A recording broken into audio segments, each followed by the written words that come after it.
জয় তন্ময়েশ্বরীর জয়। আপনি কি আপনার শত্রু দমন করতে চাইছেন? কাজটা নিজে করুন।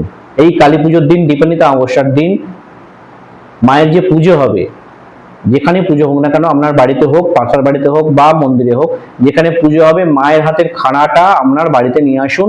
নিয়ে এসে দরজার মাথায় সেটাকে রেখে দেন এবং কালী পুজোর দিন, দীপান্বিতা অমাবস্যার দিন আপনার বাড়িতে 3টে সর্ষের তেলের প্রদীপ জ্বালাবেন ওই শত্রুর নাম করে, যাতে করে শত্রু দমন হয়, এবং মায়ের কাছে ধূপ দেখাবেন।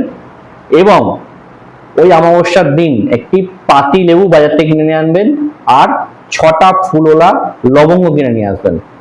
আপনার শত্রুর নাম মনে করতে করতে ফুলওলা লবঙ্গগুলো, লেবুটাকে কেটে নেবেন, 2-8 করে নেবেন, মাঝখান থেকে কেটে দেওয়ার পর ওই ফুলওলা লবঙ্গগুলো একটা একটা করে লেবুর ভেতর ঢোকাবেন আর চিন্তা করবেন যে আপনার শত্রু দমন হচ্ছে, মানে আপনার শত্রু আস্তে আস্তে থেমে যাচ্ছে, আপনার কিছু লাগছে না বা আপনার নিয়ে আর কোনো কিছু উল্টো পাল্টা কিছু বলছে না, শত্রু শান্ত হয়ে যাচ্ছে। এটা চিন্তা করতে করতে লেবুগুলোর ভেতর লবঙ্গগুলো ঢুকিয়ে দেবেন এবং মায়ের কাছে রেখে দেবেন।